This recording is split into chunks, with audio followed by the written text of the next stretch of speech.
Hello friends, स्वागत है आपका हमारे इस YouTube educational channel you study for उन्नति में। और यहाँ पे हम आज बोर्ड्स एग्ज़ाम में आए हुए कुछ इम्पॉर्टेंट क्वेश्चंस के बारे में डिस्कस करने वाले हैं, जो कि आपके 3 मार्क्स के क्वेश्चंस बन सकते हैं। तो देखिए, सबसे पहला जो क्वेश्चन है वो आपके पास आपको यहाँ पे दिख रहा होगा। ठीक है, तो जो सबसे पहला क्वेश्चन है हमारा वो है कि आपको अल्फ़ा और बीटा दे रखा है, एक पॉलिनोमियल के ज़ीरोज़ हैं, है ना, 2x² माइनस x माइनस 1 के, और आपको ये वाला आइटम, ये दोनों आइटम निकालना है। तो देखिए, सबसे पहले जब यहाँ पर आप क्वेश्चन नोट करेंगे तो आप ये देखेंगे कि भैया जो हमको ये पॉलिनोमियल दे रखा है, ये जो 2x² माइनस x माइनस 1 जो पॉलिनोमियल दे रखा है, इसमें मुझे निकालना है अल्फ़ा स्क्वायर और प्लस बीटा स्क्वायर। तो आप ये देखिए कि आखिर ये आइटम आता कहाँ है। तो ये आता है आपका, अगर मैं अल्फ़ा प्लस बीटा का होल स्क्वायर कर दूँ तो इसमें मैं देख सकता हूँ कि वाला आइटम आ जाएगा कि alpha square plus beta square और प्लस 2 अल्फ़ा बीटा यहाँ से आ जाएगा। और आपको अल्फ़ा प्लस बीटा तो पता ही रहता है, जीरो पॉलिनोमियल का सम।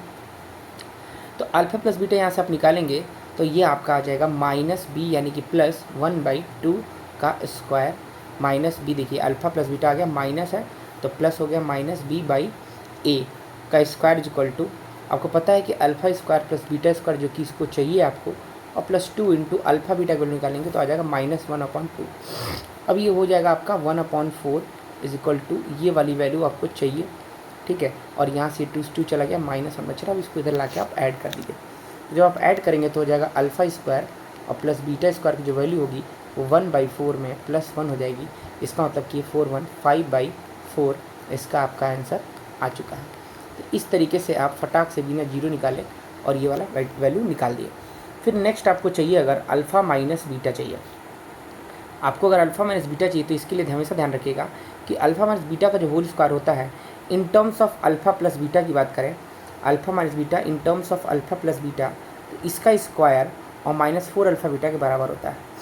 अब यहाँ पर आपको ये जो चाहिए चीज़, इसका आप स्क्वायर लिखिए बराबर, ये आपको पता है ऑलरेडी भी हम लोग निकाला है। यहाँ पे अल्फ़ा प्लस बीटा का होल स्क्वायर 1/4 आ जाएगा, और माइनस आपका 4 इंटू -1/2 आ जाएगा, जो कि यहाँ पर आपको दिख रहा है c/a। फिर बस कुछ नहीं करना है आपको, यहाँ पे ये जो आइटम है इसको ऐसे लिख देना है, और इज इक्वल टू में आपका हो जाएगा 1/4, और ये हो जाएगा प्लस, ये देखिए प्लस हो जाएगा आपका 2, तो प्लस हो जाएगा आपका 2, और 4 2 8 और 1 9/4 इसकी वैल्यू आ चुकी है अल्फ़ा माइनस बीटा के होल स्क्वायर की वैल्यू। तो जब आप अल्फ़ा माइनस बीटा की वैल्यू जानेंगे तो आपका रूट में, है ना, 9/4 हो जाएगा। इसका मतलब आपका आंसर आएगा प्लस माइनस, ठीक है, प्लस माइनस 3/2 ये आपका इसका आंसर है। ठीक है, चलिए बढ़ते हैं नेक्स्ट क्वेश्चन की तरफ। देखिए, नेक्स्ट क्वेश्चन आपको प्रूफ करना है कि ये जो है आपका एक क्या है, इरेशनल नंबर है। तो देखिए, अगर आपको प्रूफ करना है इरेशनल नंबर्स, तो ये देखिए जो उसके एप्लीकेशन बेस्ड क्वेश्चन है कि अगर हम एक रेशनल में इरेशनल जोड़ते हैं तो भी इरेशनल आता है। तो ये बहुत तो ईजी होता है ना। तो √5 + 2 को आपको प्रूफ करना है, √5 + 2 को प्रूफ करना है कि ये इरेशनल है। तो लिख लेंगे यहाँ पे कि इफ़ पॉसिबल, है ना, इफ़ पॉसिबल लेट, ठीक है, लेट इज इरेशनल, इसको रेशनल मान लीजिए। और जैसे आप इसको रेशनल मान लेंगे तो इसका मतलब कि आप इस √5 और +2 को p/q के फॉर्म में लिख सकते हैं, जहाँ पर ब्रैकेट में लिखेंगे कि P and Q are integers. P और Q क्या हैं, इंटीजर्स हैं, और आपका Q 0 नहीं है, क्योंकि ये रेशनल नंबर्स के बारे में आप बता रहे हैं। अब यहाँ से आप √5 की वैल्यू निकालेंगे तो आपका आ जाएगा P/Q -2, दैट इज़ √5 की वैल्यू यहाँ से आ जाएगी आपकी P -2Q/Q। और यहाँ से आप लिखेंगे कि चूँकि आपका P/Q इज रेशनल, P/Q आपका रेशनल था, तो रेशनल में, है ना, this imply P -2Q/Q is also rational. ये भी क्या होगा, रेशनल ही होगा, इज ऑल्सो रेशनल। ये भी क्या होगा, आपका रेशनल होगा। ठीक है, और इससे आप देख सकते हैं क्योंकि ये भी रेशनल है ना, और ये जो रेशनल आइटम है वो आपका इसके इक्वल है, मतलब ये भी रेशनल होना चाहिए। तो आप लिखेंगे this imply √5 is also rational, क्योंकि √5 भी रेशनल है, क्योंकि ये रेशनल की इक्वल है इसलिए। But it is given that, वो आपका गिवन दिया रहता है, but it is given that √5 is irrational. ठीक है, और फिर यहाँ से आप देख सकते हैं, है ना, this contradict the fact that √5 is rational. या आप ये भी लिख सकते थे but it is given that root 5 is irrational, या ये भी लिख सकते हैं कि this here root 5 is rational number but this contradict the fact that root 5 is irrational and this contradiction arisen because of our incorrect assumption because of incorrect assumption that root 5 + 2 is rational number करके आप इसको proof कर सकते हैं। अगला question आप जब देखेंगे तो यहाँ से देख सकते हैं जीबा एक लड़की है और Zeba were younger 5 year than Zeba were younger by 5 year than what she really is. Zeba जितने साल की है अगर वो उससे 5 साल छोटी हो जाए, 5 साल छोटी हो गई थी जब, मतलब ये देखिए यहाँ पे क्वेश्चन पढ़ लीजिए, जीबा वर यंगर, यदि जीबा छोटी हो जाती है बाई 5 ईयर 5 साल से छोटी हो जाती है व्हाट सी रियली इज, तो लेट कर लीजिए ना यहाँ पे, लेट जीबा प्रेजेंट एज कितना है, लेट जीबा प्रेजेंट एज कितना है आपका इन ईयर्स में, है ना, इन ईयर्स कितना है आपका एक्स, कितना है एक्स। तो अगर वो 5 साल जितनी थी उससे अगर 5 साल वो छोटी हो जाती है, अगर 5 साल वो छोटी हो जाती है ना, देन स्क्वायर ऑफ हर एज, तो जो उसकी स्क्वायर का जो एज है, यानी जो इसकी स्क्वायर का जो एज है अगर जितने साल की है ना, जितने साल की है अगर उससे 5 साल वो छोटी हो जाती है, देखिए तो हम लोग क्या माने थे, है ना, लेट जीबा का एज क्या माने थे, जीबा का एज माने थे हम लोग, एक्स माने थे ना प्रेजेंट। तो अगर वो 5 साल छोटी जाती है तो जो उसकी स्क्वायर का एज है, जो उसके स्क्वायर का एज है, ठीक देख सकते हैं, जो उसके यहाँ से ये x - 5, तो जो उसके स्क्वायर का एज है, ठीक है, जो उसकी स्क्वायर का एज है, ठीक, age would have been 11 more than 5 time actual age, 11 ज़्यादा है 5 टाइम इसके एक्चुअल एज से, है ना, 11 ज़्यादा है 5 टाइम इसके एक्चुअल एज से 11 ज़्यादा है, देख सकते हैं ना। इसका मतलब कि उसके जो एज का 5 टाइम है वो, है ना, वो क्या है 11 कम है, यानी इन दोनों का डिफरेंस कितना है 11 है। बस अब इसको सॉल्व कर दीजिए तो ये हो जाएगा x² प्लस आपका हो जाएगा 25 और माइनस 5 × 2 = 10x और माइनस 5x माइनस 11 बराबर 0, तो ये हो जाएगा आपका x² और ये कितना हो गया आपका -15x, ठीक है, और 25 में से 11 गया, 5 में से 1 गया 4 आ गया और 2 में से 1 गया 1 आ गया और ये आपका हो गया प्लस का = 0। अब मल्टीप्लाई करने पे आपका 14 और जोड़ने पे 15 है तो आप फैक्टराइज कर सकते हैं, तो ये आपका हो जाएगा आपका, देखिए ये हो जाएगा आपका -15 और ये हो जाएगा, इसको फैक्टराइज करने के बाद आपका आंसर बता रहा हूँ, है ना, -15 -14 हो जाएगा, सॉरी -14, ठीक है, -14 और 1 आएगा इसका आंसर जब फैक्टराइज करेंगे तो आपका मल्टीप्लाई करने पे 14 देखिए और जोड़ने पे 15 आ रहा है, तो ये वाला एज इसका ले लेंगे, यानी कि 14 साल की है जीबा। ठीक है, यहाँ तक समझ गए होंगे सब लोग, आई होप। आगे बढ़ते हैं। एक ट्रेन जो है वो कुछ सर्टेन स्पीड से कोई 63 किलोमीटर चल रही है और 72 किलोमीटर चल रही है कुछ सर्टेन स्पीड से, of 6 kilometre per hour more than its original speed, it make 3 hour complete journey. तो देखिए यहाँ से कहना चाह रहा है जब वो एवरेज स्पीड से चल रही है 63 किलोमीटर चल रही है and then distance of 72 kilometre and average speed of 6 kilometre per hour more than the original. तो यहाँ से देखा जाए तो दो तरह का यहाँ पर वो दूरी चल रही है, दो तरीके से चलना स्टार्ट किए। यहाँ से आप देख सकते हैं, ठीक है, ये आपका यहाँ से आपका ये जो है देखिए ये 14 और एक आ रहा था ना इसका आंसर, 14 साल की थी जीबा, ठीक है, एक को नहीं लेंगे इतनी छोटी नहीं होगी, ठीक है। देखिए यहाँ पर तो ट्रेन जो है वो 63 किलोमीटर चल रहा है और कुछ स्पीड ले रहा है, अब प्लस जो है वो 72 किलोमीटर चल रहा है और 6 किलोमीटर पर ज़्यादा की स्पीड चल रहा है। टोटल उसको टाइम कितना लग रहा है देखिए, पहले किस में डिस्टेंस चल रहा है x की स्पीड से चल रहा है, तो इतना टाइम लगा होगा उसको डिस्टेंस अपॉन स्पीड, अब प्लस इतनी स्पीड को चल रहा है, पहले ओरिजिनल स्पीड से 6 किलोमीटर पर और ज़्यादा चल रहा है, तो इतना उसको टाइम लगा होगा और दोनों टाइम का सम कितना है 3 है। उसको आप आसानी से इसको सॉल्व करके और आप इसका आंसर निकाल सकते हैं, कोई दिक्कत वाली बात ही नहीं है यहाँ पर, ठीक है। तो ये आपका इक्वेशन इसका बन गया है, ठीक। आई होप आपको समझ में आ गया होगा। आगे बढ़ते हैं और आप देख सकते हैं 2 डिजिट का नंबर है, it's 4 time the sum of the digit, है ना। अब 2 डिजिट का जो नंबर है तो उसका यूनिट मान लेंगे अगर आप x और टेंस मान लेंगे अगर इसका y, ठीक है, तो नंबर आपका बन जाएगा 10y + x, ठीक। इसका कॉन्सेप्ट आपको पता होगा। और देख सकते हैं कि 2 डिजिट का नंबर है, 2 डिजिट का number is 4 time the sum of digit, है ना। ये जो 2 डिजिट का नंबर आप माने थे ना, यहाँ पे देखिए यूनिट कितना था आपका, यूनिट था आपका x और टेंस कितना था आपका y, तो नंबर क्या बन के तैयार हुआ 10y + x। तो ये 2 डिजिट का जो नंबर है ये 4 टाइम है किससे, 4 टाइम है सम ऑफ डिजिट के, डिजिट का सम यही होगा ना, 4 टाइम है सम ऑफ डिजिट के, 4 टाइम है सम ऑफ डिजिट के। और यहाँ पर एक और कंडीशन दे रखा है, उसको रुकिए हम लोग देख लेते हैं, है ना, बार बार इसमें से गायब हो जा रहा है तो आपका टाइम वेस्ट ना हो, तो हम कोशिश करेंगे कि कहीं और से हम देख लेते हैं। आप एक बार क्वेश्चन देख लीजिएगा। और कहना चाह रहा है और ट्वाइस है प्रोडक्ट ऑफ, और ट्वाइस है प्रोडक्ट्स के, ट्वाइस है प्रोडक्ट के, बस। अब इन्हीं दोनों इक्वेशन को आपको सॉल्व करके आपको आंसर लेके आना है, ठीक है। देखिए यहाँ से 10x + y कर लीजिएगा, ठीक। नहीं, इसको आप इरेज कर दीजिए, 10y + x होगा ना यहाँ पर, देखिए 10y + x, यही दोनों बातें कह रहा है आपका।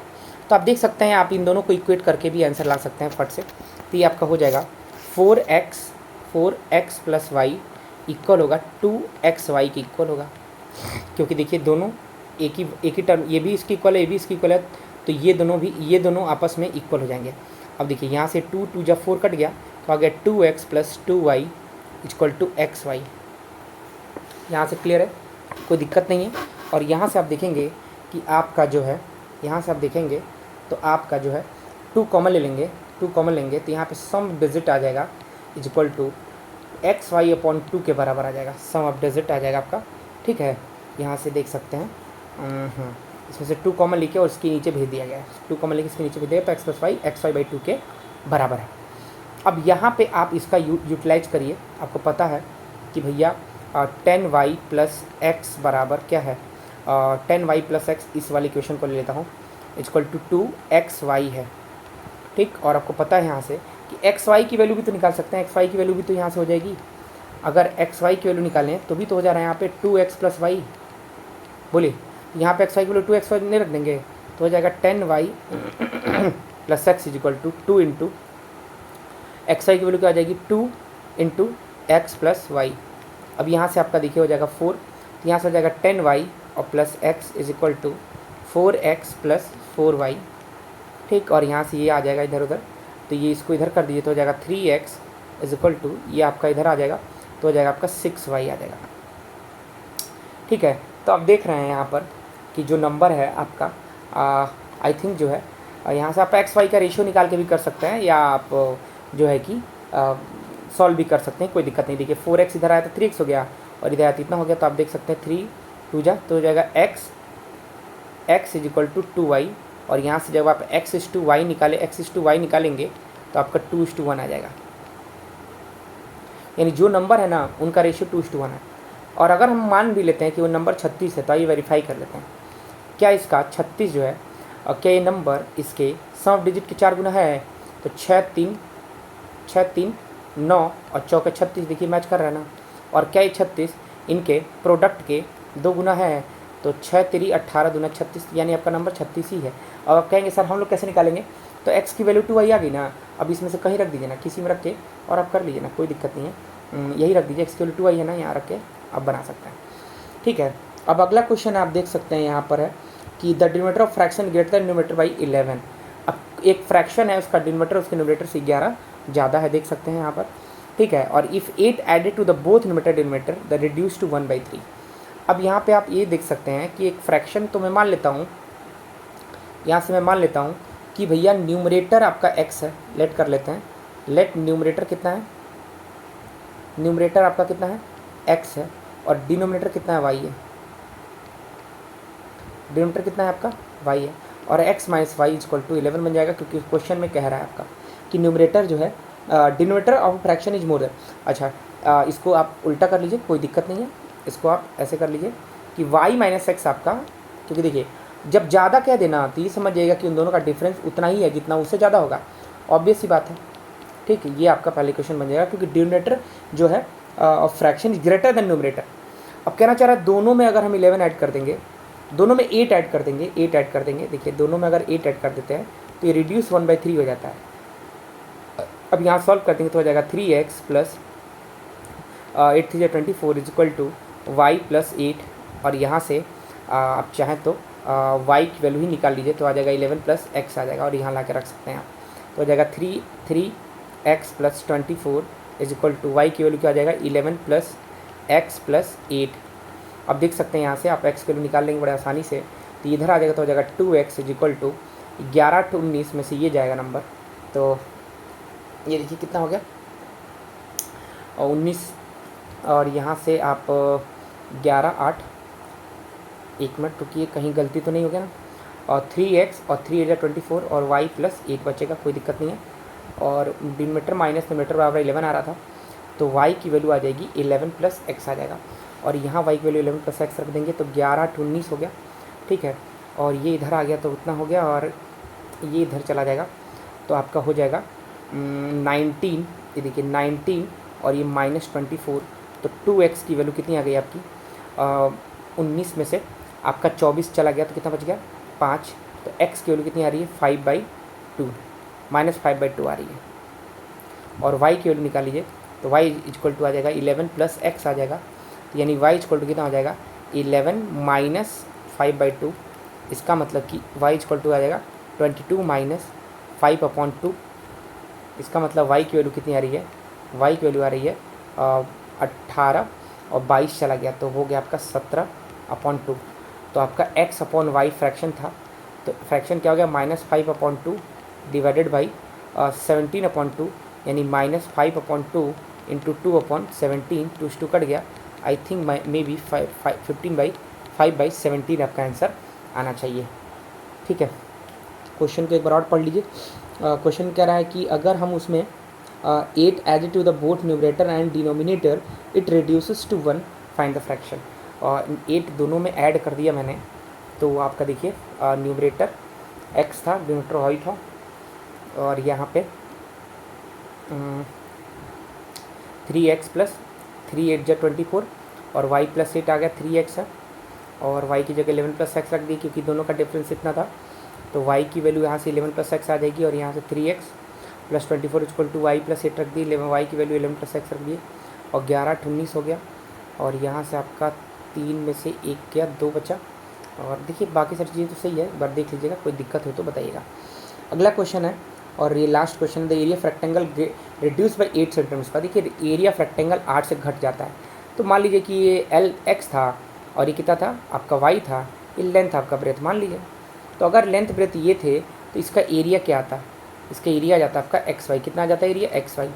अब ये जो अगर लेंथ में है ना, अगर लेंथ में मैं रिड्यूस कर देता हूँ 5 से, एंड ब्रेथ में मैं इंक्रीज कर देता हूँ 3 से, तो ये एरिया जो है आपका, जो एरिया आ रहा था वो 8 से क्या हो जाता है कम हो जाता है, 8 से क्या हो जाता है कम हो जाता है, तो ये हो जाएगा आपका, यहाँ से y था, ये हो जाएगा आपका XY, अब प्लस हो जाएगा 3x माइनस 5y और -15 is equal to XY minus 8, ठीक, XY से XY कट गया, अब यहाँ से ये हो गया आपका,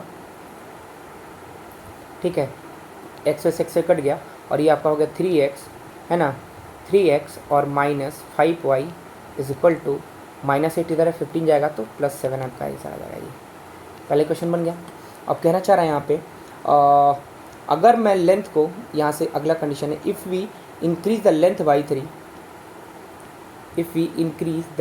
3, अगर हम लेंथ को 3 से बढ़ा देते हैं, एंड ब्रेथ बाई 2, और हम ब्रेथ को 2 से बढ़ा देते हैं, तो जो हमारा एरिया है वो 74 मीटर स्क्वायर इंक्रीज आता है। तो इसका मतलब अब जो एरिया आएगा L/B जो आएगा वो आपका 72 से बढ़ जा रहा है, यानी जो भी एरिया था उसमें 72 ऐड कर देना है, बस यहाँ से आपका आंसर आ गया।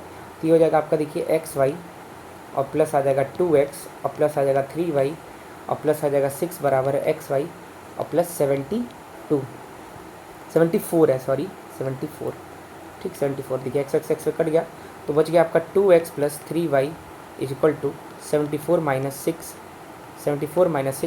यानी कि 68 is equal to 2x plus 3y बराबर इतना आ गया। दो इक्वेशन बना कि नहीं, आप देख सकते हैं दोनों में 3x है, एक में 2x है, तो दोनों को एलिमिनेट करना होगा, तो एक हमारे पास 2x प्लस 3y बराबर 68 है, और अगर हमारे पास दूसरा वाला देखा जाए तो 3x माइनस 5y बराबर 7 है, 3x माइनस 5y बराबर कितना है 7 है।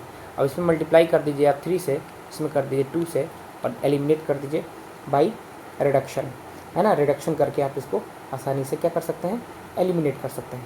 अब मल्टीप्लाई करेंगे तो कितना हो जाएगा आपका 6x और प्लस कितना हो जाएगा 9y इक्वल टू 68 इंटू 3 करेंगे तो आपका कितना आ जाएगा 204, और ये आ जाएगा आपका 6x और -10y और इक्वल टू कितना आ जाएगा 14।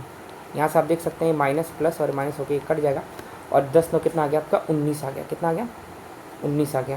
तो 19y बराबर कितना हो जाएगा 204 में से आप घटा दीजिए 14, तो आपका आ जाएगा 190। ठीक है 190। देखिए कुछ तो गलत हो रहा है, तभी तो आंसर हमारा नहीं आ रहा है। यहाँ से कुछ मिस्टेक तो नहीं है।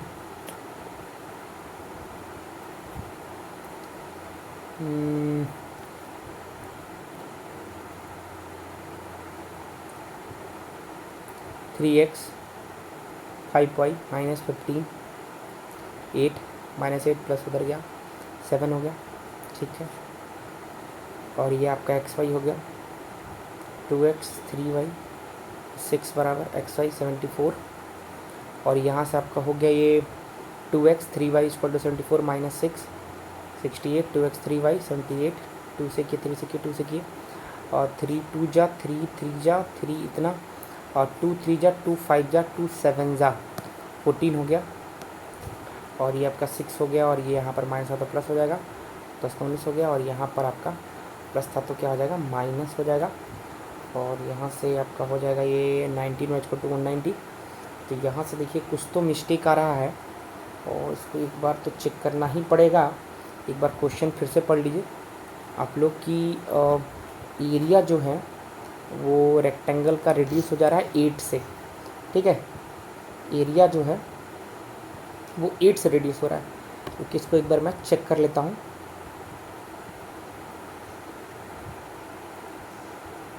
ठीक है, इसको एक बार हम चेक कर लेते हैं कहाँ मिस्टेक आ रहा है आपका। 1 मिनट का समय दीजिए मुझे, और यहाँ से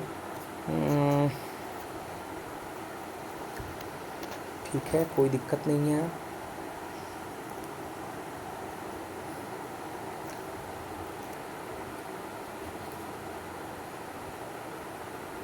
ओहो चलिए, तो आपका कोई दिक्कत ही नहीं है यहाँ पे भाई। खाम हम लोग परेशान हो गए। y की वैल्यू 10 आ गई और आप x निकाल सकते हैं। तो आई होप आपको ये सेशन अच्छा लगा होगा, और यहाँ तक जो आया होगा उसको थैंक यू सो मच कि कम से कम वो बात मान करके यहाँ तक आया, पढ़ा देखा समझा सबको, और इतना कुछ सीख गया वो क्वेश्चन लगा लेगा। मिलते हैं अगर ऐसे ही नेक्स्ट डाउट होंगे तो नेक्स्ट वीडियो में। Thanks for watching.